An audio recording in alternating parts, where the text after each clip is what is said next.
हम्म। मैं आपको इंट्रोड्यूस करता हूँ नंदिनी जी। सबको प्रणाम। ठीक। आज हमारा एक नंदिनी बहन जी हमारा मेन वॉलंटियर है। बहुत लोगों को इस सेशंस को जुड़े हैं। तो आज जो पिछले 5 सेशन का जो है आज रिवीजन करेंगे नंदिनी बहन जी। नंदिनी बहन जी प्लीज आप स्टार्ट कीजिए। वीडियो ऑन करने की जरूरत है क्या भैया? नहीं, जरूरत है। नहीं है कि है? ठीक है, आपका चॉइस है, चॉइस आपका है। ठीक है, मैं करती हूँ। अभी मैं दिखाई दे रही हूँ आपको? हाँ बहन जी आप बोलिए। सभी को मेरा नमस्कार और राजेश्वर भैया और आचार्य को मेरा सादर प्रणाम। पिछले 5 वर्ग में जितना भी हमने संस्कृत के बारे में आचार्य से पढ़ा है, उसका थोड़ा सा सारांश मैंने निकाला है, वो मैं आपके सामने रखना चाहती हूँ। और राजेश्वर भैया और आचार्य को बहुत बहुत धन्यवाद कि मुझे यहाँ अवसर दिया बोलने के लिए। धन्यवाद आचार्य, धन्यवाद भैया जी। मैं शुरू करूं? हम देखते हैं संस्कृत के बारे में।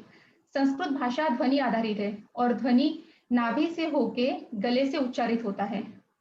और जैसे सबसे जरूरी है संस्कृत सीखने के लिए व्याकरण, बोलने के लिए, क्योंकि भाषा तो वैसे भी बोल सकते हैं, जैसे आचार्य बता चुके हैं कि पहले भाषा आई फिर व्याकरण आया, लेकिन उसको अच्छी तरह से बोलने के लिए, एक सभ्यता दिखाने के लिए हमारी भाषा में हमको व्याकरण सीखना बहुत जरूरी है। इसलिए सबसे पहले हमने व्याकरण शुरुआत की है।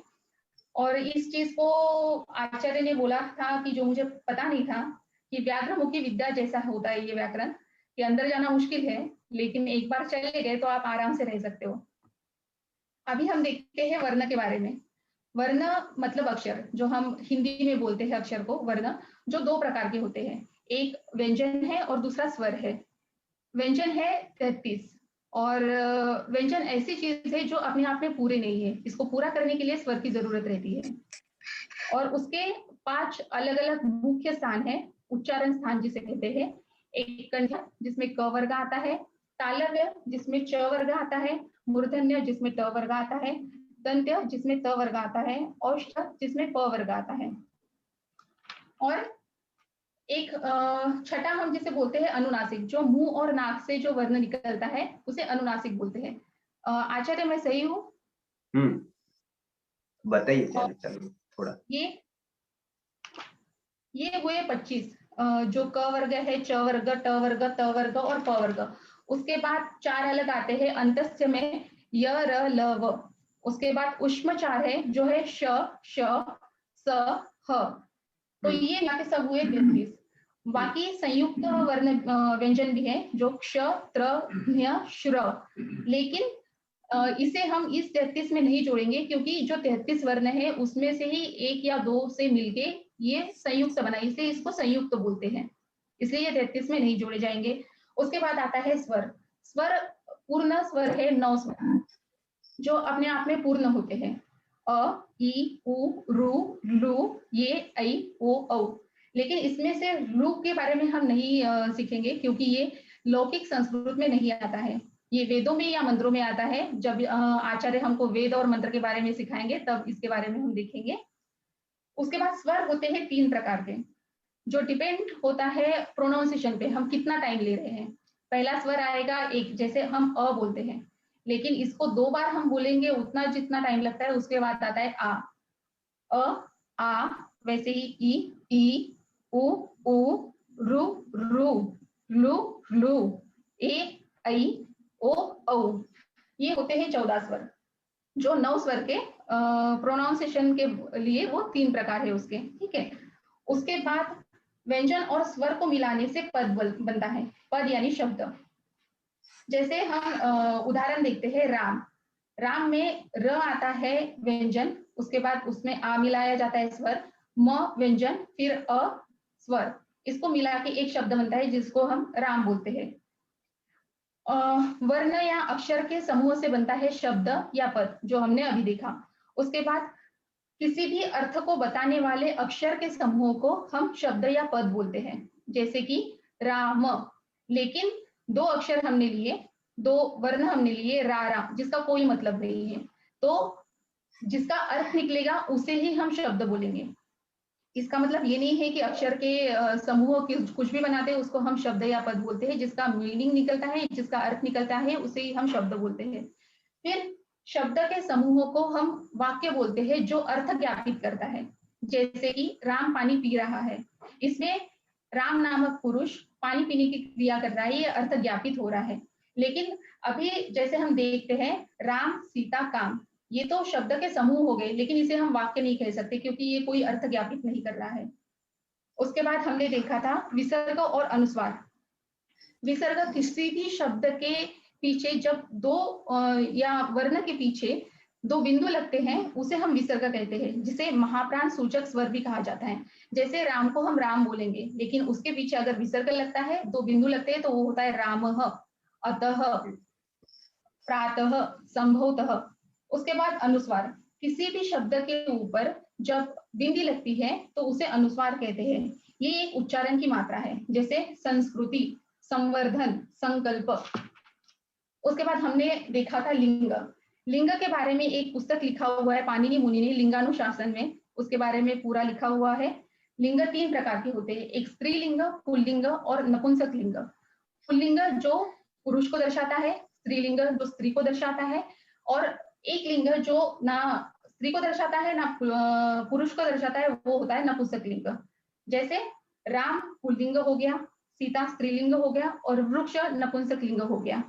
अभी एक मिनिट, वृक्ष नपुंसकलिंग ज्ञानम, ज्ञानम नपुंसकलिंग ज्ञानम है, वृक्षः पुल्लिंग शब्द है।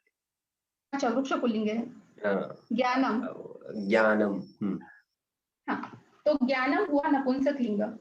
फिर शब्द का अंत में जो वर्ण आता है उसके हिसाब से हम उसको कैटेगराइज करते हैं। जैसे अकारांत पुल्लिंग, अकारांत पुल्लिंग हम बोलेंगे राम को, क्योंकि राम के अंत में जो वर्ण है वो अ से खत्म होता है, अ से उसका हाँ आखिरी है, तो उसे हम अकारांत। ऐसे ही अकारांत पुल्लिंग है, इकारांत है, आकारांत, इकारांत मतलब बड़ा वाला ई, छोटा वाला ई। उसके बाद छोटा उकारांत, बड़ा उकारांत। जैसे अकारांत पुल्लिंग में आता है राम, इकारांत स्त्रीलिंग में आता है मती, छोटा इकारांत। उसके बाद बड़ा इकारांत में आता है नदी, स्त्रीलिंगी में। उकारांत पुरुषलिंगी में आता है भानु, जो सूर्य का एक नाम है। उसके बाद बड़ा उकारांत में आता है, स्त्रीलिंगी उकारांत में वधु, और आकारांत स्त्रीलिंगी में आता है सीता। उसके बाद नपुंसक लिंग में जैसे आपने बताया ज्ञानम, पुस्तकम, जिसके वर्ण के आखिरी में म लगता है उसे हम नपुंसक लिंग में जोड़ते हैं। उसके बाद हमने देखे थे वचन। अरबी और संस्कृत भाषा को छोड़ के सारे इसमें 2 ही वचन हैं, एक वचन और बहुवचन, सिंगुलर और प्लूरल। खाली अरबी और संस्कृत में एक वचन, द्विवचन और बहुवचन, ऐसे 3 वचन है। एक वचन मतलब एक ही व्यक्ति या वस्तु का जिससे बोध होता है, जिससे हम बोध करते हैं, वो एक वचन हुआ। 2 व्यक्ति या 2 वस्तु को दर्शाने वाला द्विवचन हुआ, और 2 से अधिक व्यक्ति या वस्तु रहेंगे, वो कितने भी हो, 3 से लेके फिर कितना भी हो, वो बहुवचन में आता है। जैसे वहां एक लड़का खड़ा है, ये एक वचन में आया। वहां 2 लड़के खड़े हैं, ये द्विवचन में आया। और वहां लड़के खड़े हैं, इसका मतलब 2 से अधिक लड़के वहां पे खड़े हैं। उसके बाद वाक्य बनता है कर्ता, कर्म और क्रियापद से। वाक्य में क्रिया करने वाले शब्द को कर्ता करते हैं, कर्ता कहते हैं, जिसके ऊपर क्रिया हो रही है। हाँ, ये मैं क्लियर करता हूँ पहले, ये यहाँ तक ही आया था, तो अभी मैं चालू करता हूँ। ठीक है, अच्छा। अभी जो बहन ने बताया, राजेश्वर राव जी, मैं चालू करता हूँ यहाँ से, उन्होंने अच्छा बताया आपने। ओके ओके, थैंक यू बहन जी, थैंक यू। यहाँ से हमने देखा कि वाक्य में कर्ता, कर्म, करण, संप्रदान, अपादान, संबंध, अधिकरण, ऐसे अनेक प्रकार के पद आते, बराबर है, अनेक प्रकार की विभक्ति वाले पद आते। ये आप सुन लीजिएगा, थोड़ा उसमें आप कंफ्यूज मत होइए। एक बार मैं फिर से कहता हूँ कि एक क्रियापद होगा और क्रियापद को छोड़कर बाकी सब पद होंगे, उसको आपको पहचानना होगा कि कौन सी विभक्ति है तो उसका अर्थ होगा। सिंपल है ये पहचानना, क्योंकि हर एक भाषा में हम थोड़ा बहुत विभक्ति का मैं थोड़ा अभ्यास सा करते बात करूं? नहीं अभी नहीं, मैं क्या हाँ, आपने थोड़ा ये समझा पांच देता हूँ मिनट पहले। का पूरा नहीं हुआ है। विभक्ति तक आपने पढ़ाया था। मैं समझ गया, मैं यही से चालू कर हाँ, रहा हूँ, थोड़ा कठिन था ठीक है, इसलिए मैंने वापस रिवाइज किया। ठीक है, तो ठीक है। विभक्ति किसको कहते हैं? तो एक तो बात यह है कि वो विभक्ति जो शब्द के बाद लगती है और वो शब्द के रोल को बताती है। देखिएगा, एक होता है शब्द का अर्थ, मीनिंग होता है, और दूसरा होता है उसका वाक्य में रोल। जैसे उसका रोल क्या है, वो करने वाला है, वो कुछ उसके ऊपर हो रहा है, वो कोई साधन बन रहा है, वो लेने वाला बन रहा है, वो देने वाला बन रहा है, वो कहीं से कुछ वो उससे कुछ छूट रहा है, वो किसी का कुछ लग रहा है, उसमें कुछ रह रहा है, या उसको संबोधन किया जाता है। ये बहुत सारे रोल होते हैं, और रोल किससे पता चलता है? विभक्ति से पता चलता है। तो ये हो गया विभक्ति का कार्य। क्या बोलते हैं उसको? विभक्ति का कार्य क्या होता है? कोई भी वस्तु का एक कार्य होता है, उसका एक मतलब एक प्रयोजन होता है। तो विभक्ति क्यों लगाई जाती है, उसका रोल कौन सा है वो डिफाइन होता है, वो हमको पता चलता है, वो ज्ञात होता है हमको कि उसका रोल क्या है, इसलिए विभक्ति लगाई जाती है कोई भी शब्द। और विभक्ति के बिना शब्द प्रयोग नहीं किए जाते हैं। उसका कारण कि वाक्य में यदि आपने किसी का रोल नहीं बताया तो वाक्य बनता ही नहीं है, कुछ बोध ही नहीं होता है। जैसे मैं एक बार विभक्ति, आप समझ गए ना, एक बार मैं विभक्ति के बिना पद बोलता हूं। आप देखिए, देखिए हमने बताया राम पुस्तक को पढ़ रहा है, राम पुस्तक को पढ़ रहा है, राम चित्र को देख रहा है, राम छुरी से सब्जी को काट रहा है। बराबर, ऐसे अनेक वाक्य हम बना सकते हैं, लेकिन उसमें हम केवल ये कहे राम छुरी, और कुछ ना कहे, से न कहे, सब्जी, बस राम छुरी सब्जी काट रहा है। तो आज अर्थबोध होगा? नहीं होगा। तो हमको क्या करना होगा? ओ विभक्ति छुरी मतलब छुरी से काट रहा है, छुरी को काट रहा है, ये बताना पड़ेगा हमको। तो राम छुरी काट रहा है ऐसा बताया तो भी हमको क्लियर नहीं होगा कि छुरी से काट रहा है, छुरी को काट रहा है, क्या कर रहा है। जैसे मैं शिष्य को पढ़ा रहा हूं, वो शिष्य को पुस्तक पढ़ा रहा है, तो वो शिष्य पुस्तक पढ़ा रहा है, वो पता नहीं चलेगा कि क्या कौन पढ़ा रहा है, किसको पढ़ा रहा है, कौन पढ़ा रहा है। तो इसलिए हम उसको लिए विभक्ति का उपयोग करते हैं संस्कृत में, ताकि उसका रोल हमको पता चले, वाक्य में उसका रोल क्या है। तो हमको पूरा पता चल जाता है कि अच्छा इसमें कौन किसको पढ़ा रहा है, कौन किसको दे रहा है, कौन किससे ले रहा है, कौन कहाँ से अलग हो रहा है, कौन किसका क्या संबंधित है। ये सभी हमको विभक्ति के द्वारा पता चलता है, जो उसके पीछे लगती है। और वो विभक्ति के वाला ही शब्द हमको वाक्य में देखने को मिलता है, केवल हमको उसको अलग अलग करना होता है, या उसको अलग से देखना होता है कि इसमें एक शब्द है और पीछे लगी हुई विभक्ति है। तो वो पता चलता है हमको। विभक्ति के 1 2 4 रूप हम सीख लेंगे तो उसको हमको पता चल जाएगा कि कौन सा शब्द को कौन सी विभक्ति का रूप कैसा होगा। पुल्लिंग का विभक्ति का एक शब्द होगा, एक स्त्रीलिंग का होगा, एक पुल्लिंग का होगा। तो आज हम देखते हैं बहुत प्रसिद्ध शब्द राम, क्योंकि हमारे यहाँ शुरुआत ही राम शब्द से हुई थी। राम रामो रामा हाँ प्रथमा, ऐसा करके शब्द की शुरुआत होती है। पहले ही हमने गॉड को, भगवान को रखा है सबसे शुरुआत में ही, राजा को हमने नहीं रखा है सबसे पहले, क्योंकि भारत में कोई भी विद्या ये ईश केंद्रित होती है, तो वो व्यक्ति को बहुत ही विकसित करती है। वो शोषक नहीं बनता है, साक्षर होकर वो शोषक नहीं बनता है, वो साक्षर होकर बहुत ही उपयोगी बनता है। वो एक प्रकार की एसेट होती है, वो भोगी नहीं होता है, वो सबको प्रदान करने वाला होता है। तो ये हमने राम शब्द के द्वारा बहुत सोच समझकर पहला राम शब्द ही शब्द रूपावली में रखा गया है। तो राम शब्द के हम रूप अभी देखेंगे, उसको विभक्ति को हम हिंदी में भी जानेंगे कि हिंदी में कैसे उसका उपयोग होता है। आप ध्यान से उसको सुनिए, लिख लीजिएगा पूरा कि हम हिंदी में क्या कहते हैं, कर्ता को, कर्म को, करण को, संप्रदान को, उपादान को। हम आसानी से आज समझने वाले हैं कि किस तरह से हम उसको उपयोग करते हैं हिंदी भाषा में। तो अभी आप स्लाइड देख रहे होंगे, तो स्लाइड अभी मैं बोलूंगा कि वो स्लाइड शेयर कर दे, आपको विभक्ति वाली स्लाइड शेयर करे मयंक भाई। तो तो अभी कर रहे हैं, तब तक मैं समझाता हूं आपको कि सबसे पहले राम शब्द है। तो मैंने बताया कि पहले एक वचन में राम, तो ये हो गया एक वचन। रामो मतलब राम का, रामो, मैं प्रथमा विभक्ति कर्ता विभक्ति की बात कर रहा हूँ। कर्ता तीन हो सकते हैं, हम तृतीय पुरुष की बात करते हैं, वहां से शुरू किया है। मैं, हम दो, हम सब, ये भी कर्ता हो सकते हैं, सब्जेक्ट हो सकते हैं, क्रिया करने वाले हो सकते हैं। तुम, तुम दोनों, तुम सब, ये भी कर्ता हो सकते हैं, क्रिया करने वाले हो सकते हैं। वो दोनों, वो सब। अब उसका कोई नाम होगा तो उसकी जगह पर हम उपयोग करेंगे कोई भी नाम। जैसे राम, यहाँ पर उसका नाम राम है तो हम उपयोग करेंगे राम। अब दो है तो क्या कहेंगे, रामो। और बहु है तो क्या कहेंगे, रामा।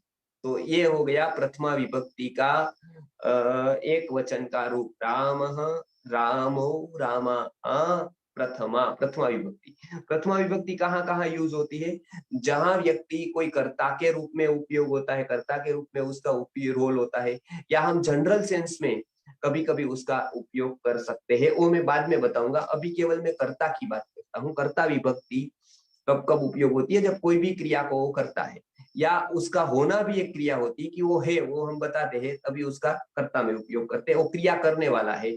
तो इसमें हम देखते हैं कि राम मतलब राम मतलब एक राम।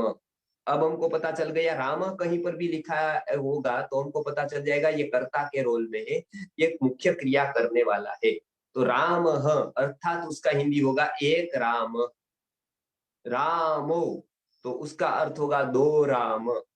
और रामा तो उसका अर्थ होगा बहुत सारे राम। अब समझ गए होंगे, राम अर्थात एक राम, रामो अर्थात दो राम, और रामा अर्थात बहुत सारे राम, बहुवचन। तो पहले हमने देखा एक वचन, फिर देखा द्विवचन, फिर देखा हमने बहुवचन। ये आप समझ गए होंगे अच्छी तरह से, एक राम, दो राम, बहुत राम, ऐसा। तो ये राम विसर्ग वाला बोलना है, रामो मतलब दो राम, और रामाहा अर्थात बहुत सारे राम। अब समझ गए होंगे, एक वचन, द्विवचन, बहुवचन, विभक्ति में इस तरह से चलाए जाते हैं रूप। तीनों वचन में उसके रूप अलग अलग होते हैं। तो ये मैंने राम शब्द से अभी बताया है, राम, रामो, रामाहा, प्रथमा, ये मैंने बताया अभी। अब दूसरा मैं बताता हूँ, रामम, ऐसा होगा रामम, बराबर। रामम ये द्वितीय विभक्ति का है, तो हम इसका उपयोग करेंगे राम को, राम को। तो ये हो गया कर्म। तो जब मैं ये कहूंगा कि राम ने पुस्तक पढ़ा, तो राम ने पुस्तक पढ़ा, ये जब मैं कहता हूं तब क्या होगा उसका अर्थ, कि राम ने पुस्तक को पढ़ा। तो राम कर्ता हो गया, पुस्तक कर्म हो गया। तो राम पुस्तकम, पुस्तकम यहाँ कर्म हो गया, पढ़ता है ऐसा मैं कहता हूं तो राम पुस्तकम पठति। अब मैं यदि ऐसा कहता हूं कि मैं राम को देखता हूं, तो मैं किसको देखता हूं, राम को देखता हूं। ये सेंस में कर्ता में हो गया, और कर्म क्या हो गया, राम हो गया। अब देखे कर्म क्या हो गया, राम कर्म हो गया। तो अहम मतलब मैं राम को देखता हूं, तो रामम पश्यामि, राम को देखता हूं, मैं देखता हूं इसलिए मैंने मी कहा, पश्यामि, गच्छामि, मैं करता हूं तब मी वाला रूप आएगा। तो रामम अर्थात होता है राम को। राम जहां कर्म होता है वहां राम को दिखाने के लिए, राम को ऐसा दिखाने के लिए, राम पर कुछ क्रिया हो रही है, क्रिया जिस पर हो रही है वो व्यक्ति राम है ऐसा दिखाने के लिए हम राम शब्द द्वितीय विभक्ति में प्रयोग करते हैं, तो होता है रामम। राम कोई कर्म, जब कोई वस्तु को करने वाला होता है तब हम उसको कहते हैं कर्ता की विभक्ति रामः करोति, राम करता है। रामः पठति, राम पढ़ता है। रामः गच्छति, राम जाता है। अब जैसे मैं राम को देखता हूं, मैं राम को पढ़ाता हूं, तो यहाँ पर राम होगा वो द्वितीय विभक्ति में आएगा, क्योंकि मैं राम को पढ़ा रहा हूं, मैं राम को देख रहा हूं, तो कर्म कौन हो जाएगा? मैं क्या देख रहा हूं? मैं राम को देख रहा हूं। तो कर्म, मुझे जवाब क्या से क्या मिला? जब मैंने प्रश्न पूछा क्या, तो जवाब मिला राम। मैं क्या देख रहा हूं? मैं राम को देख रहा हूं। तो इसलिए वो हो गया कर्म ऑब्जेक्ट। तो इसमें ये कहेंगे मैं राम को देख रहा हूं, मैं राम को देखता हूं। अहम रामम पश्यामि, रामम अर्थात राम को। फिर हम कहते हैं बहुत बार कि राम के द्वारा, कभी कभी वाक्य में ऐसा प्रयोग आता है कि राम के द्वारा हुआ, राम के द्वारा किया मैंने ये कार्य, अथवा राम के द्वारा मुझे ये प्राप्त, के द्वारा की बात हम करेंगे तो इस तरह से हम प्रयोग कर सकते हैं राम के द्वारा। तो राम के द्वारा की जहां जहां बात आएगी वहां वहां पर क्या आएगा? रामेण। क्या आएगा? आप याद रखिएगा, तृतीय विभक्ति में इसका प्रयोग होगा रामेण, राम के द्वारा। एक सुंदर श्लोक होता है, रामेणाभिहता निशाचरचम, रामेण अभिहता निशाचरचम, अर्थात जो राम की स्तुति करते हैं, राम के द्वारा ये हुआ। जैसे रामेण कृतम, राम के द्वारा किया गया, राम के द्वारा जाया गया। ऐसा कभी कभी हम बताते हैं जब पैसिव वॉइस में वाक्य होता है, यहाँ कर्मणि वाक्य रचना में होता है राम के द्वारा। लेकिन कभी भी आपको राम के द्वारा ऐसा बताना है तो उसको रामेण ऐसा प्रयोग करना है। अब ऐसा ही एक शब्द हम देंगे नपुंसकलिंग में, यानेन, ऐसा हम कहते हैं अहम यानेन गच्छामि, मैं यान से अर्थात व्हीकल से, वाहन से जाता हूँ। यानेन, वहां पर तृतीया आएगी करण में। राम बाण से मारते हैं, तो राम बाण से अर्थात बाणेन, सिंपल है, बाणेन। रामः बाणेन हन्ति, राम बाण से मारते हैं। रामः बाणेन वधं करोति, अर्थात रामः बाणेन वालिम हन्ति, अथवा तो वधं करोति, ऐसा कुछ। तो बाणेन यहाँ पर हमने तृतीय विभक्ति में लिया, वो भी बाण शब्द है, वो भी राम की तरह ही चलेगा। तो रामेण जैसा होगा, बाणेन होगा। रामेण, आप एक बात याद रखिए, रामेण मतलब राम के द्वारा। अब हम दो राम के द्वारा ऐसा वाक्य में कभी प्रयोग नहीं हुआ, लेकिन होगा नहीं, लेकिन हमको याद रखना पड़ेगा, कभी कभी होगा तो हम उसका अर्थ निकाल सकते हैं। रामाभ्याम, रामेण रामाभ्याम अर्थात दो राम के द्वारा, और रामे ही मतलब बहुत राम के द्वारा। ऐसा कहाँ पर प्रयोग आता है पता है आपने? भद्रम कर्णेभिः शृणुयाम देवाः, भद्रम कर्णेभिः, कर्णे ही ऐसा अर्थ होगा कर्णे भी का, तो कर्णे ही ऐसा रखिए।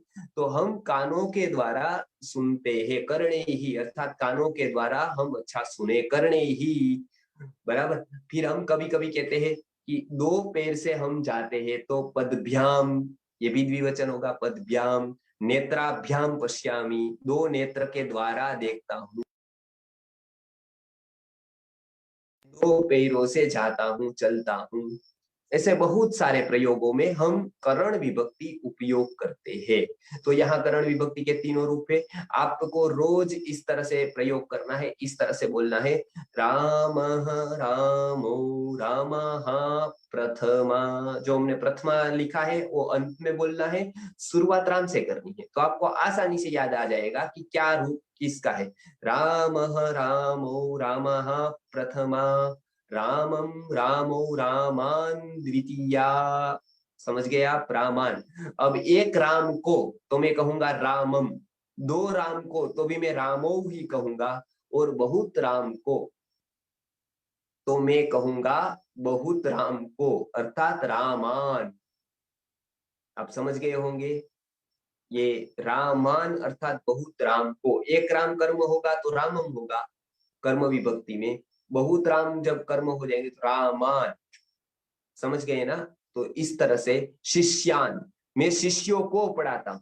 तो क्या होगा, एक शिष्य नहीं है, एक शिष्य होगा तो अहम शिष्यम पाठयामि, शिष्य को पढ़ाता हूं। लेकिन बहुत सारे शिष्य है तो मैं क्या कहूंगा, अहम शिष्यान पाठयामि। मैं एक ग्रंथ को लिखता हूं तो मैं कहूंगा मैं एक पुस्तक को लिखता हूं, अहम पुस्तकम अथवा ग्रंथम लिखामि। अहम ग्रंथम, देखिए ग्रंथ को लिख रहा हूं तो द्वितीय विभक्ति हुई ग्रंथम, रामम ग्रंथम। आपको एक यहाँ सुविधा है, आपको एक शब्द याद रखना है, केवल राम। बाकी के सारे जितने भी अकारांत पुल्लिंग है वो सारे के सारे आपको आ जाएंगे, उसकी सही में से ही विभक्ति होगी। फिर आपको एक स्त्रीलिंग शब्द याद रखना है आकारांत, बाकी जितने जगत के आकारांत में स्त्रीलिंग के शब्द चलेंगे वो सभी इसी विभक्ति में इसी तरह से चलेंगे। तो वो एक संस्कृत की खासियत है कि एक शब्द की विभक्ति आने पर उसके जैसे सारे शब्दों वैसे ही चलेंगे, उसकी अलग अलग नहीं होगी विभक्तियां, वो एक ही तरह की विभक्तियां होगी। आप समझ गए होंगे। तो ये एक राम के जैसे जितने भी शब्द है, राम, श्याम और जितने भी इस तरह के शब्द है, हमारे सबके नाम ऐसे ही है। देखिए राजेश्वर है, मेहुल है, यंक है, ये सब जितने भी है, दिवाकर है, ये जितने भी है वो पुल्लिंग शब्द है और इसी तरह से चलेंगे। तो आप एक राम शब्द को याद कर दीजिए तो ये सारे के सारे शब्दों की विभक्ति ऐसी ही होगी। आप समझ गए होंगे। तो ये संस्कृत की महत्ता है। तो तृतीय विभक्ति कैसे हुई, तो बोलना कैसे, रामः रामौ रामः प्रथमा, रामं रामौ रामान् द्वितीया, रामेण रामाभ्याम रामैहि तृतीया। समझ गए आप? रामाय रामाभ्याम रामेभ्यः चतुर्थी, रामात् रामाभ्याम रामेभ्यः पंचमी, रामस्य रामयोः रामाणां षष्ठी, रामे रामयोः रामेषु सप्तमी। हे राम, हे रामौ, हे रामाः संबोधनम। अब देखिए मैंने जब संबोधन बताया तब क्या कहा, हे राम ऐसा कहा, हे रामः ऐसा नहीं, हे राम ऐसा बोलते हैं ना। तो राम वहां होगा तो आपको ऑटोमेटिक पता चल जाएगा कि ये आपको सहजता से पता चल जाएगा कि यहाँ पर संबोधन। कभी कभी भगवत गीता में अर्जुन ऐसा आता है, अर्जुन नहीं आता, क्या आता है, अर्जुन, भरत, कृष्ण, ये सब आता है, तो उसको मानना संबोधन। एक बार मैं छोटा था, मैं बचपन में बहुत छोटा था, तो उसमें मैं स्कूल में पढ़ता था, तो उसमें ये आया, यदा महाभारत देखते थे तब टीवी में आता, तो यदा यदा हि धर्मस्य ग्लानिर्भवति भारत अभ्युत्थानम अधर्मस्य तदात्मानं सृजाम्यहम्।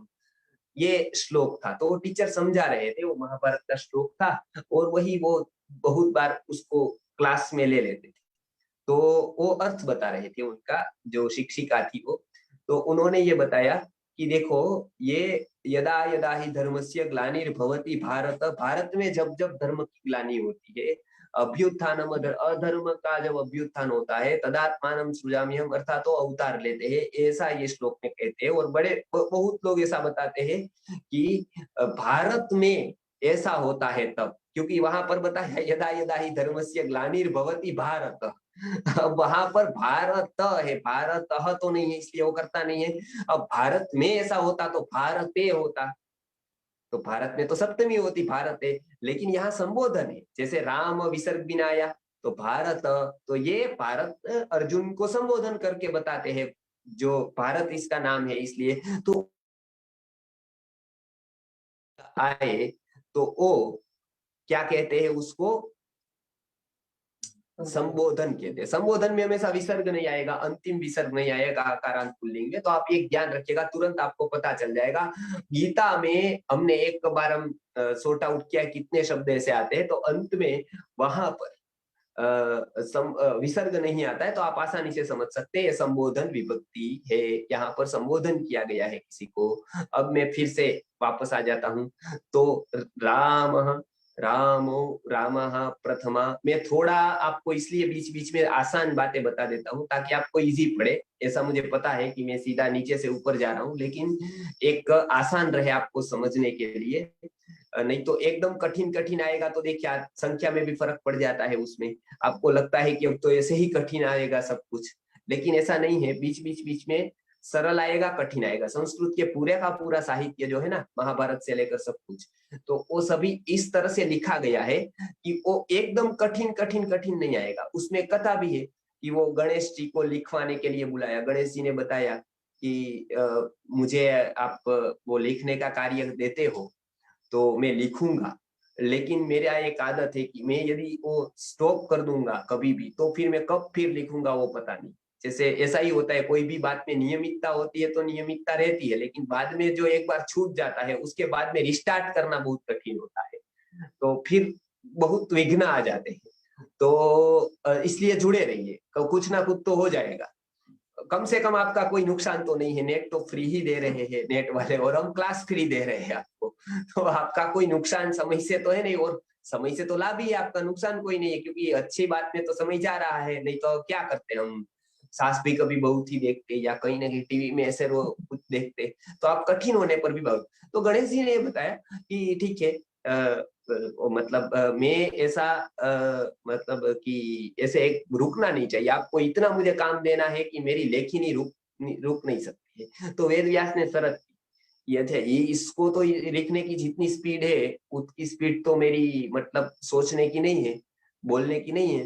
तो इसलिए उन्होंने बताया कि ये बात मेरी भी एक शर्त है कि आप जब तक समझो नहीं तब तक उसको लिखना, पहले आप समझना बाद में लिखना। तो ये वो पक्का हो गया। अब उसको बीच बीच में उनको लगा कि अभी मुझे नहाने जाना है, तो एक कठिन श्लोक दे देते इतना, तो वो समझने में भी बहुत देर लगती थी गणपति को, तो इसलिए तब तक वो पूरा काम क्या जाते थे, तब तक वो समझ लेते थे कि हाँ बराबर है।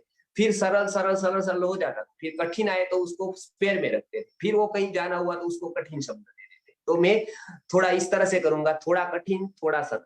अब हम फिर से कठिन की ओर जा रहे, चलिए अब होगा चतुर्थी विभक्ति में। देखिए तृतीय विभक्ति आपने देखी, राम के द्वारा हम कहेंगे तो एक राम के द्वारा रामेण, दो राम के द्वारा रामाभ्याम, बहुत राम के द्वारा रामे ही। अब समझ गए, ये तृतीय विभक्ति है, एक राम के द्वारा, दो राम के द्वारा, बहुत राम के द्वारा। अब चतुर्थी है, एक राम को, मैं कहता हूं एक राम को, तो अब मैं कहूंगा नमः का ही उदाहरण लेते हैं, क्योंकि मैं जब दे रहा हूं तब रामाय आता है, लेकिन मैं नमस्कार करता हूं तो भी रामाय नमः, कृष्णाय नमः, ओम श्री गणेशाय नमः। तो चतुर्थी आती है रामाय, उस तरह से क्या हो गया, गणेश शब्द भी पुल्लिंग, गणेशाय नमः योगे कौन सी विभक्ति आती है, चतुर्थी आती है।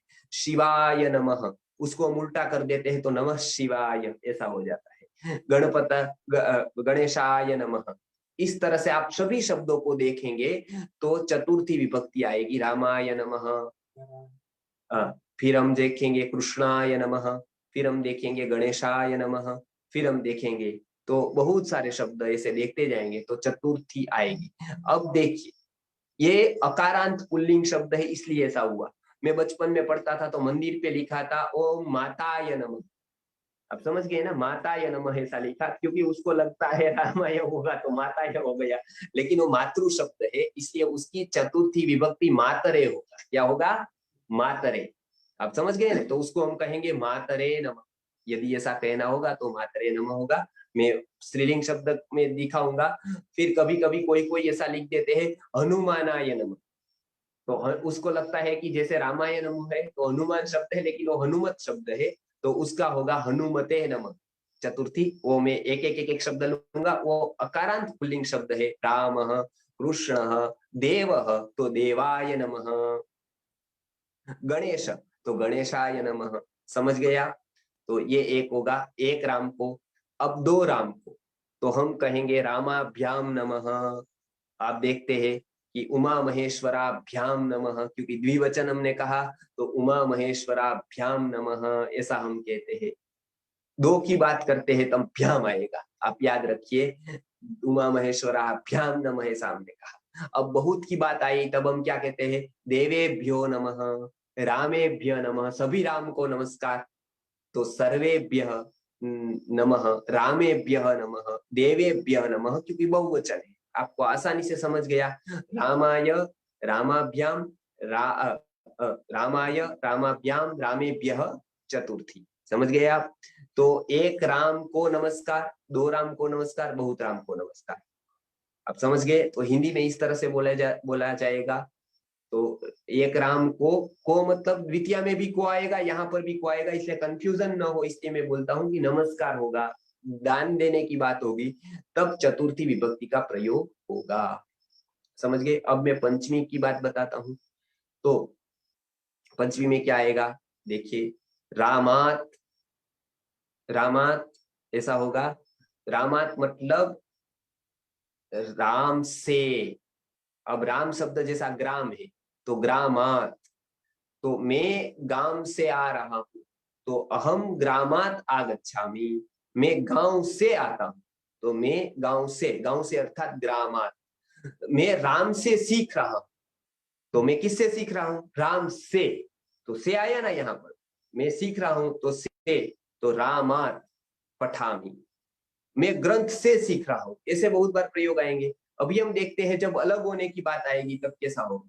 मैं राम से अलग हो रहा, अमत अहम रामात पृथक भवामी, अर्थात अलग हो रहा हूं। मैं गांव से आ रहा, अहम ग्रामात आगच्छामि, वृक्ष से पत्ता गिर रहा, तो वृक्षात पर्णम पतति, वृक्षात। समझ गए आप? रामात, ग्रामात, आप समझ गए? भययोगे चतुर्थी होती है, जिससे हम डरते हैं उसको भी पंचमी होती है। सॉरी, भययोगे पंचमी, भयात पंचमी पाणिनि ने बताया है। तो जिससे हमको भय लगता है उसको पंचमी विभक्ति होती है। जैसे हम इसमें फ्रॉम इंग्लिश में उपयोग करते हैं, उस तरह से यहाँ पर भय भी होगा, जहां पर वहां पंचमी उपयोग करेंगे। जैसे सर्पात विभेमि, मुझे किससे डर लगता है? सर्पात। आप समझ गए होंगे? तो पंचमी विभक्ति वहां होगी जहां पर अलग होने की क्रिया होगी, जहां पर क्या होगी? अलग होने की क्रिया होगी। वहां पर जिससे हम अलग होते हैं उसको पंचमी विभक्ति होगी। समझ गए आप? रामात, ग्रामात, राम से, गांव से, आपको तुरंत पता चल जाएगा कि आगे कुछ अलग होने की बात होगी, या फिर ऐसी ही कुछ बात होगी जो उससे डरने की, उससे। तो इस तरह से हम एक एक वाक्य का प्रयोग देखते जाएंगे। रामात, फिर चतुर्थी की तरह ही देखिए दोनों, रामाभ्याम वहां पर है और वहां पर भी रामेभ्यः है। तो ये वाक्य के सेंस से आपको पता चल जाएगा कि ये चतुर्थी का और पंचमी का द्विवचन और बहुवचन समान। तो कैसे पता चलेगा ये चतुर्थी है या पंचमी है? वो वाक्य को दूसरे शब्दों के अर्थ को देखकर पता चल जाएगा कि अच्छा ये इसका अर्थ यहाँ पर क्या है। आप समझ गए ना? वो हर एक भाषा में ऐसा होता है कि जब समानार्थी शब्द आता है, मैं इसका बहुत अच्छा, अभी गुरुजी उदाहरण देते थे, हम भी देते बहुत बार, कि कुछ बातें हमको वातावरण से ज्ञात हो जाती है, प्रकरण से ज्ञात हो जाती है। आप समझ गए ना? जैसे लवण शब्द के दो अर्थ, लवण शब्द के कितने अर्थ होते हैं? दो अर्थ होते हैं। एक तो होता है लवण अर्थात जो सैंधव शब्द के दो अर्थ होते हैं। एक तो सैंधव अर्थात होता है लवण अर्थात नमक, सैंधव, और दूसरा सैंधव अर्थ में होता है घोड़ा। आप समझ गए होंगे? दो अर्थ होते हैं। एक तो होता है सैंधव शब्द का अर्थ, एक तो लवण मतलब मीठा, मतलब एक प्रकार का लवण, और दूसरा होता है घोड़ा। अब वो युद्ध की तैयारी कर रहा है और उसने बताया कि सैंधवम आनय, अर्थात सैंधव को लाओ। तो हम क्या उसको देंगे? थाली भरकर, या फिर कुछ कटोरे में थोड़ा चम्मच लेकर नमक देने जाएंगे, या फिर घोड़ा देने जाएंगे? तो युद्ध के लिए जा रहा है तो घोड़ा देने जाएंगे। सैंधव लाओ ऐसा ही बताया है तो उसको ये दे। दूसरा, जब वो भोजन को बैठा है और वो बताता है कि सैंधव मानय, अर्थात सैंधव को दो, तो हम सैंधव मतलब घोड़ा लेकर उसको देंगे या नमक? तो हमको पता है कि नमक। समझ गए ना? क्योंकि वातावरण क्या है वो देखकर भी बहुत कुछ बातें पता चलती है कि शब्द का क्या अर्थ लेना है। यहाँ पर पंचमी विभक्ति में भी दोनों समान है। रामात एक वचन में अलग है, द्वितीय रामाभ्याम, पंचमी द्विवचन रामाभ्याम और पंचमी बहुवचन रामेभ्यः। ये समझ गए आप? बहुत कम प्रयोग पंचमी के आएंगे, आप केवल रामात याद रखिए, ज्यादातर एक वचन में प्रयोग आएंगे अभी तो, इसलिए रामात एक वचन का ही प्रयोग आप याद रखें। अब बहुत प्रसिद्ध है रामस्य। रामस्य आपको पता है राम का, पता चल गया। रामस्य, रामस्य पुत्र, रामस्य पुत्र, रामस्य पुत्री, रामस्य भार्या, रामस्य पुस्तकम, राम का पुस्तक, राम की भार्या, राम की पुत्री, रामस्य, रामस्य, कृष्णस्य दासोहम, कृष्णस्य तो कृष्ण का, राम का, आप समझ गए, राम का तो रामस्य, तो हमने बताया एक राम का। अब दो राम का बताना है तो रामयोः, रामयोः मतलब दो राम का, और रामाणाम अर्थात बहुत राम का। आप समझ गए, एक राम का अर्थात रामस्य। देवानाम, देवानाम अर्थात देवों का, बहुत देवों का, तो देवानाम, देवानाम राजा, देवानाम राजा, समझ गए आप। इंद्र तो एक देव का नहीं है, बहुत देव। मनुष्याणाम, मनुष्याणाम अर्थात सभी मनुष्यों का, समझ गए आप। एक राम का तो रामस्य पुत्रः, एक राम का पुत्र अर्थात रामस्य पुत्रः। फिर दो राम का रामयोः, और बहुत राम का तो रामाणाम। जनानाम समूहः, बहुत लोगों का समूह, तो हमने बताया जनानाम, रामाणाम, समझ गए आप। देवानाम, तो ये हो गया षष्ठी एक वचन। रामस्य मतलब एक राम का, दो राम का और बहुत राम का, रामाणाम। फिर हम कहते हैं राम में, अर्थात राम में। एक सुंदर श्लोक है जो पहले हमको वो पढ़ाया जाता था, तो उसमें राम शब्द की हर एक विभक्ति आ जाती थी एक वचन, केवल एक वचन ही आ जाता। तो इसमें बहुत ही अच्छा श्लोक है, वो अगली बार मैं स्लाइड में वो श्लोक पहले दिखाऊंगा और उसके बाद में उसको बोलूंगा, ताकि आपको समझ में आए कि रामो राजमणि सदा विजयते, रामम रमेशम भजे राम माया। देखिए फिर तीसरा आया, रामेणाभिहता निशाचर, तीसरा गया रामाय तस्मै नमः, चतुर्थी आ गई। देखिए रामाय, रामात् नास्ति परायणं परतरं, रामात् आ गई पंचमी, रामस्य दासोऽस्म्यहं, राम का मैं दास हूं। षष्ठी आ गई, रामे चित्तलय सदा भवतु मे, मतलब राम में मेरा चित्तलय हो, रामे। और भो राम मामुद्धर, भो राम वो हो गया संबोधन। आप संबोधन कहेंगे तब संस्कृत में उपयोग होता है भो, हे, ये सब संस्कृत में प्रयोग होता है। भो खास करके होता है, ए भो ऐसा। हिंदी में ऐसा प्रयोग नहीं होता है, इसलिए अपमान लगता है किसी को ऐसा कहा तो है भो, ऐसा कहा तो लेकिन संस्कृत में ऐसा प्रयोग होता है। बहुत बार ऐसा होता है कि बहुत सारी भाषाओं में कुछ कुछ प्रयोग होता है, कुछ कुछ नहीं होता है। संस्कृत में कुछ प्रयोग है, उसकी मैं बात करूंगा। तो राम में अर्थात राम में, आप समझ गए कि राम में, जैसे हम कहते हैं कि इन का प्रयोग जहां पर इंग्लिश में हम करते हैं, इन मतलब बहुत कुछ उसमें है, उसमें तो बहुत सारी बुक्स में है, ऐसा हम कहते हैं। तो यहाँ पर कौन सी विभक्ति आएगी, सप्तमी में। आप समझ गए, में राम में है, बॉक्स में है, घर में है तो हम कहेंगे गृहे।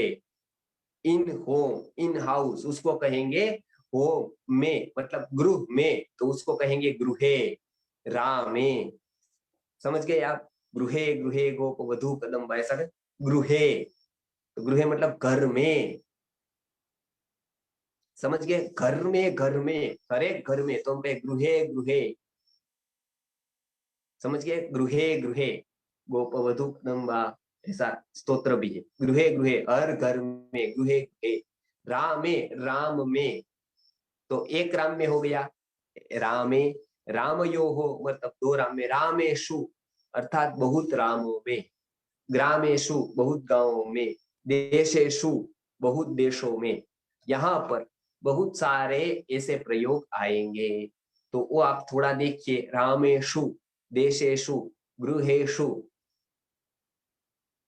समझ गए आप।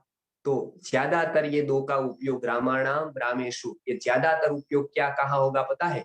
निर्धारण करना होगा, ये सब में से एक का निर्धारण करना होगा, तब इसका प्रयोग सबसे ज्यादा आएगा। गीता में, भगवत गीता में आप 10वां अध्याय पढ़ेंगे विभूति योग, तो उसमें आपको आएगा अश्वत्थ सर्ववृक्षाणाम देवर्षीणां च नारदः गंधर्वाणाम चित्ररथः सिद्धानाम कपिलो मुनि। तो उसमें क्या क्या, मनुष्याणाम, बराबर है, तो उसमें क्या कहा कि नराणां च नराधिपम, तो नराणाम मतलब मनुष्यों में, नराधिपम अर्थात राजा हूँ। फिर अश्वत्थ सर्ववृक्षाणाम, सर्व वृक्षों में, देखिए षष्ठी विभक्ति आई, तो षष्ठी विभक्ति ज्यादातर यहाँ पर प्रयोग बहुवचन में होगा। वृक्षों, वृक्षों का, सभी वृक्षों का हूँ अश्वत्थ प्रतिनिधि, वृक्षों का प्रतिनिधि अश्वत्थ हूँ, वृक्षों में प्रतिनिधि अश्वत्थ हूँ। तो वृक्षों का, राम, सभी राम का, रामाणाम, मनुष्याणाम, सभी मनुष्य का, समझ गए आप। ये ज्यादातर ऐसे प्रयोग आएंगे, आप तुरंत समझ जाएंगे कि ये षष्ठी बहुवचन है। सप्तमी बहुवचन रामेषु, ये भी ऐसा होगा, बहुत रामों में, आप समझ गए। तो ये 7 विभक्ति। फिर संबोधन तो आपको पता है, हे राम, हे रामो, हे रामः। ये रामः देखिए यहाँ पर हमने नीचे और ऊपर पहली विभक्ति में समान है, द्विवचन भी पहली विभक्ति का ही है, सिंपल, उसका केवल न केवल पहली विभक्ति को याद रख लीजिए, संबोधन याद रह जाएगा, कोई कठिन। केवल प्रथमा विभक्ति, प्रथम एक वचन में ही तकलीफ है, एक वचन, प्रथमा विभक्ति का एक वचन रामः है और संबोधन का एक वचन राम है, रामः नहीं है। आप समझ गए, हे राम है, वहां पर रामः है, आप समझ गए होंगे। तो वो फर्क है केवल विसर्ग वाला, कुछ विसर्ग नहीं। तो ये गीता को आप देखेंगे, गीता जब पढ़ेंगे तो बार बार आएगा संजय, अर्जुन, कृष्ण, राम। तो ये आप ये मत गलती करिए कि ये विभक्ति बिना का पद है, वो संबोधन विभक्ति है।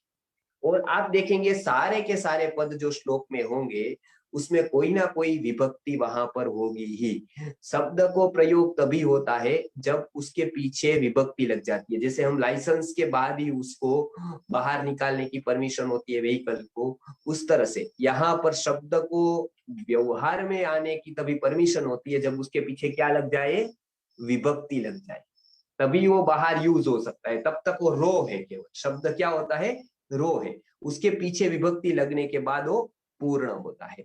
तो ये विभक्ति शब्द के बाद लगती है। तो इसके लिए वो हमारे गुरुजी बहुत बार उदाहरण देते थे, क्योंकि गुरुजी सामाजिक कामों में किसी को भेजते थे तो वो किसी के गृहस्थ के यहाँ या कोई प्रचार के यहाँ, तो दो को नहीं भेजते थे, एक तो सन्यासी को नहीं भेजते थे और ब्रह्मचारी को नहीं भेजते थे। तो क्योंकि वो दोनों को प्रचार में नहीं जाना है, मतलब घरों में नहीं जाना है प्रचार, तो दोनों के लिए कोई चाहिए। यहाँ जैसे पद को विभक्ति चाहिए, पद पुल्लिंग है, मतलब पद को ऐसे हम शब्द कहते हैं तो ये है, और उसके बाद विभक्ति है तो स्त्री है। तो गुरुजी ये उदाहरण देते थे कि जैसे वो विभक्ति को साथ लेकर जाता है तो वो व्यवहार में चलता है। इस तरह से वो ब्रह्मचारी को गुरुकुल में पढ़ाते थे और गृहस्थों को बताते थे कि आप वहां पर प्रचार करो, कार्यक्रम करो। तो ये एक है कि जैसे कि वो शब्द को प्रचलन में लाने के लिए क्या उपयोगी होता है, विभक्ति उपयोगी होती है। विभक्ति के बिना कभी भी कोई पद नहीं होता है, जब हम व्यवहार में उपयोग करते हैं तब। तो ये आप ध्यान रखिए, ठीक है। तो मैं फिर से एक बार बता देता हूँ, मैंने बताया प्रथमा विभक्ति में रामः, अर्थात राम जब करता होता है तब उसका ऐसा प्रयोग करते हैं रामः। जैसे राम जा रहा है, रामः गच्छति, तो वहां राम करता हो गया। अब आपको क्या करना है पता है, आपको वाक्य बनाने हैं। राम का कर्ता में रोल कहाँ आएगा, इंग्लिश में और हिंदी में। हिंदी में बनाएंगे तो ज्यादा नजदीक होगा संस्कृत के, लेकिन इंग्लिश में भी बनाया तो भी चलेगा, लेकिन फिर उसका ट्रांसलेशन आप संस्कृत में करिए। आप एक बात याद रख लीजिए, राम है तो जा रहा है, उसके लिए जाता है, उसके लिए हम प्रयोग करेंगे गच्छति। आप एक ही बात याद रख लीजिए, रामः गच्छति। बहुत बार हमने 10th की एग्जाम में ये सब देखा होगा, गच्छति, पठति, वदति, खादति, और बहुत बार हम उसकी हंसी भी करते हैं कि गच्छति, गच्छतः, गच्छन्ति, ऐसा कुछ भी, बराबर। पठामी, पठंती ऐसा कहते हैं, असंती, क्योंकि मैं बहुत बार कॉलेजों में जाता हूँ तो वहां अध्यापक हंसते हैं उसका बोल बोल कर तो वो हम लोगों को ये गच्छति तो आता ही है, तो गच्छति तो राम गच्छति, तो राम जाता है, सिंपल हो गया। राम करता हो गया, रामो, अब उसका जरूरी नहीं है, एक राम का भी आप करिए। फिर मैं राम को देखता हूं तो मुझे कहेंगे अहम, और अहम राम को तो आएगा रामम, अहम रामम पश्यामी। यहाँ पर पश्यति नहीं होगा, पश्यामी होगा, क्योंकि मेरी बात है, मेरी बात होगा तो मी आएगा, पश्यामी। फिर राम के द्वारा तो रामेण, मैं राम के द्वारा कार्य करता हूँ, मैं कुछ अकेला नहीं करता हूँ, तो अहम रामेण कार्यम करोमि, रामेण राम के द्वारा। फिर रामाय, मैं राम को नमन करता हूँ, अर्थात मैं राम को नमः, राम को नमस्कार, तो अहम ऐसा नहीं आएगा, लेकिन केवल हम ऐसा कहेंगे कि राम को नमः, तो रामाय नमः, शिवाय नमः, कृष्णाय नमः, समझ गया। स्वाहा में भी ऐसा आएगा, रामाय स्वाहा, इंद्राय स्वाहा, तक्षकाय स्वाहा, कृष्णाय स्वाहा, ऐसा सब स्वाहा स्वाहा स्वाहा करते हैं, तब भी चतुर्थी विभक्ति आती है, तो रामाय स्वाहा। अच्छा, मैं राम को दान देता हूँ, कभी कोई राम नाम का लड़का है और मैं दान देता हूँ, तब मैं क्या कहूंगा, अहम रामाय ददामि, मैं राम को देता हूँ, तो लेने वाला राम हो गया, तो उसकी चतुर्थी विभक्ति हो गई।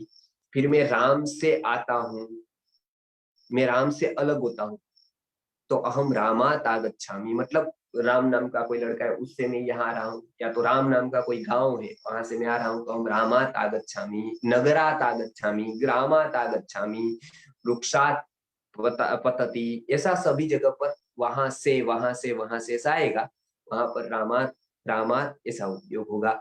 रामस्य बिल्कुल आसान है, ये राम का पुत्र है, तो रामस्य पुत्र अस्ति, रामस्य भगिनी अस्ति, रामस्य भार्या अस्ति, रामस्य पुस्तकम अस्ति, ऐसा आप प्रयोग कर सकते हैं। फिर रामे, तो राम में गुण है, तो रामे गुणा सन्ति, राम में बहुत गुण हैं, ऐसा हम बता सकते हैं। और फिर हे राम, हे राम, ऐसा, हे राम अर्थात हे राम, मतलब उसको संबोधन करते हैं। वो हो सकता है आपके प्रत्यक्ष में भी हो तभी आप हे राम कह सकते हैं, और कहीं पर भी हो परोक्ष में तो भी आप हे राम कह सकते हैं। तो इतनी बात आपको समझ में आ गई होगी। आज हमने 8 विभक्ति देखी, उसके कम से कम हम नाम याद करेंगे। प्रथमा विभक्ति है, उसको इस तरह से बोलेंगे, राम रामो रामः प्रथमा। द्वितीय विभक्ति को इस तरह से बोलेंगे, रामम रामो रामान द्वितीया, रामेण रामाभ्याम रामैः तृतीया, रामाय रामाभ्याम रामेभ्यः चतुर्थी, रामात् रामाभ्याम रामेभ्यः पंचमी, रामस्य रामयोः रामाणां षष्ठी, रामे रामयोः रामेषु सप्तमी, हे राम, हे रामो, हे रामः संबोधनम। तो ये 8 विभक्ति आज हमने सीखी, उसके अर्थ सीखे। अभी कोई भी तकलीफ है तो आप हिंदी में वाक्य बनाइए। 4-5 विभक्ति तो आपको बहुत आसानी से पता चल जाएगी, कर्ता, कर्म, करण, संप्रदान, एक थोड़ा संप्रदान में तकलीफ होगी, दान लेने देने की बात होगी या नमस्कार की बात होगी, तब ये विभक्ति आएगी। तो ये चतुर्थी हिंदी में प्रायः नहीं होती है इस तरह की, तो ये समझ में थोड़ी कठिन। पंचमी एकदम आसानी से समझ में आ जाएगी, षष्ठी तो एकदम आसान है, सप्तमी भी आसान है, संबोधन में थोड़ा तकलीफ होगी, लेकिन वो भी आप समझ जाएंगे कि संबोधन और प्रथमा एक जैसी ही होगी। तो बाकी बहुत लोग कह रहे हैं कि मुझे याद हो गई, तो बहुत अच्छा है। तो आगे बहुत सारे ऐसे लेसन आएंगे, पाठ आएंगे, तो आप उसको याद कर लीजिए, उसके अर्थ याद करिए कि राम अर्थात कर्ता है, यह कर्ता विभक्ति प्रथमा की है, द्वितीया की कर्म विभक्ति कहते हैं, तृतीया को करण विभक्ति कहते हैं, मतलब करण की बात है, यहाँ राम किस रोल में आएगा वो विभक्ति का नाम। चतुर्थी विभक्ति में कौन सा रोल आएगा राम का, तो लेने वाले का रोल आएगा नमस्कार, लेने वाले का नमस्कार, चाहे लो हो, चाहे स्वाहाकार हो, चाहे कोई वस्तु हो, वो लेने वाले का नाम आएगा चतुर्थी में। पंचमी अलग होने की बात आएगी, वहां पर आएगा ये। षष्ठी में संबंध की बात आएगी, सप्तमी में वहां रहने की बात आएगी, और संबोधन में उसको संबोधित करते हम कोई भी बात करेंगे। तो ये आज हमने विभक्ति राम शब्द की देखी। थोड़े वाक्य, अब ये वाक्य विभक्ति के अनुसार हम थोड़े थोड़े वाक्य बनाते जाएंगे। आगे में क्रियापद का एक बार बता दूंगा आपको, तो उसमें आपको बहुत आसानी रहेगी। फिर आप यहाँ से स्लाइड्स के माध्यम से रोज इतना जो हम आपको दे रहे हैं कार्य, वो कार्य आप वहां पर पूरा करेंगे तो आपको आसानी से समझ में आ जाएगा। हम एक बार क्रियापद के रूप देख लेंगे ताकि आपको वाक्य बस बनाने में आसानी रहे। फिर आप संस्कृत हिंदी में या इंग्लिश से संस्कृत में किस तरह से वाक्य बनाते हैं वो वाक्य की मैं प्रैक्टिस कराऊंगा। प्रायः रविवार को हम प्रैक्टिस रखेंगे, मैं हिंदी में बोलूंगा, आप हो सकते हैं उतना संस्कृत में बनाने का प्रयत्न करें, फिर मैं उसका संस्कृत में बना कर दूंगा आपको। तो एक सीट सबको देंगे तो वो हिंदी में से संस्कृत बनाने का प्रयत्न करेंगे, फिर हम उसका जवाब दे देंगे अगली बार। तो इस तरह से अभी कल में मतलब गुरुवार को आगे का जो क्रियापद वाला है वो क्रियापद वाला रूप में सिखाऊंगा। तो इतना ही, नमस्कार। तो अभी का हम यहाँ पर पूर्ण करते हैं। कल गुरुकुल के ऊपर फिर सेशन है, तो बहुत सारे लोगों को जोड़ने का प्रयत्न करें। बहुत लोगों को गुरुकुल के बारे में प्रश्न होते हैं, गुरुकुल में क्या सिखाया जाता है, कैसा है गुरुकुलम। तो एक ही साथ शब्द के कुछ मतलब प्रयत्न करेंगे हम जवाब देने का। तो इसके नियम गुरुकुल के क्या है, गुरुकुल शिक्षा व्यवस्था क्या है, तो ये आप कल फिर से गुरुकुल शिक्षा के बारे में कल सेशन है। और उसके बाद गुरुवार को संस्कृत का सेशन है, शुक्रवार को छुट्टी है, शनिवार को रविवार को सीधा फिर होगा शायद, तो हम बताएंगे आपको। धन्यवाद, नमस्कार। नमस्ते आचार्य, थैंक यू आचार्य जी। आज जो इतने बार राम राम राम बोले थे, इससे संस्कृत नहीं आने से भी ये जन्म मृत्यु जरा व्याधि का चक्र से तो हम लोग विमुक्त हो जाएंगे। जी। ये मौका है। स्वल्पम अप्यस्य धर्मस्य त्रायते महतो भयात्। थोड़ा भी धर्म करेंगे ना, थोड़ा भी भगवान का नाम, अजामिल ने कैसे नारायण बोल के भाग गए इस मटेरियल वर्ल्ड से। राम राम राम बोलने से विभक्ति आए नहीं आए कोई प्रॉब्लम नहीं। हम लोग कलयुग में राम नाम इतना पावरफुल है, तो हम लोग इधर से तो ये चक्कर से भाग जाएंगे इधर से। तो प्लीज जुड़िए। और गीता का भी इतना श्लोक आचार्य जी कोट करते हैं, भगवत गीता भी पैरेलली हम लोग सीख रहे हैं और ये संस्कृत भी सीख रहे हैं। तो ये जो है अपना संस्कृति है, प्लीज सीखिए और जोड़िए ज्यादा से ज्यादा लोगों को। कल हम लोग मिल रहे हैं, कल रात को 9 बजे गुरुकुलम के ऊपर। हम लोग संस्कृत सीखने में हमें थोड़ा ओल्ड एज हो गया हमारा, हम मुश्किल हो रहा होगा, लेकिन ज्यादा से ज्यादा लोगों को कल जोड़िए। हम लोग हमारे बच्चों का भविष्य को निर्माण करेंगे। कल ज्यादा से ज्यादा लोग जोड़िए। 1 मिनट में अंतिम बात कह देता हूँ। हेलो राजेश्वरी, बोलिए आचार्य। एक संस्कृत के विद्वान हुए, उनका नाम है श्रीपाद दामोदर सातवले। तो श्रीपाद दामोदर सातवलेकर जी की पुस्तकें आती है संस्कृत सीखने के लिए, संस्कृत स्वयं शिक्षक करके आती है। तो उन्होंने अच्छी पुस्तकें बनाई है, गुजराती भाषा में बनाई, हिंदी में, मराठी में, तीनों भाषा में बनाई है। उन्होंने स्वाध्याय मंडल करके एक संस्था भी स्थापित की है। उन्होंने 40 साल, अपनी 40 साल की उम्र हो गई तब तक तो सभी आजादी में, लड़ाई में भाग लेते थे, इधर उधर सब प्रचार करते थे, इसमें गए। उनको लगा कि मैंने अभी कुछ सीखा नहीं है, तो अच्छे गुरु के पास चले गए, उनको थोड़ा काम करवाया, बहुत परीक्षा ली, और तो भी वो 42 साल में उन्होंने लगभग 41 साल में, देखिए किसी के पास है भी वो पुस्तकें, तो वो 41 साल में उन्होंने संस्कृत सीखने की शुरू की। इतना पीछे पड़ गए वो कि वो संस्कृत के वेदों के ऊपर उन्होंने फिर भाष्य लिखे।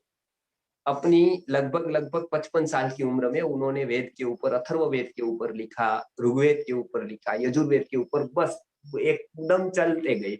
अब 41 साल की उम्र में व्यक्ति यदि संस्कृत सीखकर इतना संस्कृत सीख सकता है कि जो वेदों का भी अनुवाद कर सके, भाष्य कर सके, तो आसानी से हम बोलना तो सीख सकते हैं। मतलब ये तो आसान है, अभी तो कोई कितना भी बड़ा हो जाए सीख सकता है। एक उदाहरण है हमारे सामने, मतलब तो उन्होंने ये पुस्तक बनाई जी। ओके आचार्य जी, तो कल रात को हम लोग 9 बजे मिल रहे हैं, तो प्लीज आप ज्यादा से ज्यादा लोगों को फॉरवर्ड कीजिए कल का सेशन जो है। और ओके आचार्य जी, मिलेंगे आचार्य जी। और संडे क्वेश्चन आंसर सेशन होगा। मुझे सैटरडे क्वेश्चंस भेजिए, मुझे सैटरडे पर्सनली क्वेश्चंस भेजिए 9449596039। ग्रुप में जुड़ने के लिए मुझे व्हाट्सएप कीजिए और क्वेश्चंस भी इसी नंबर पे भेजिए।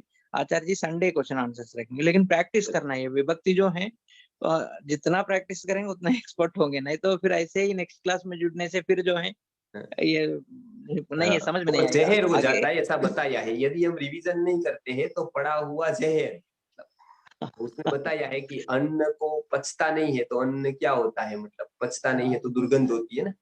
तो उस तरह से विद्या को लेकर जो विद्यार्थी रिवीजन नहीं करता है उसका विद्या जहर हो जाता है। तो इसके लिए उसको रिवाइज करना है, ये हमारे यहाँ बताया है। तो वो भी आप ध्यान रखें कि रिवीजन आप ज्यादा से ज्यादा करें, पुनरावृत्ति करें उसकी, बराबर है। तो बराबर है। ये जी जी कल कल रात को मिलेंगे। कल रात ओके, बहुत बहुत धन्यवाद आचार्य जी। कल रात को 9 बजे हम लोग मिल रहे हैं। ओके।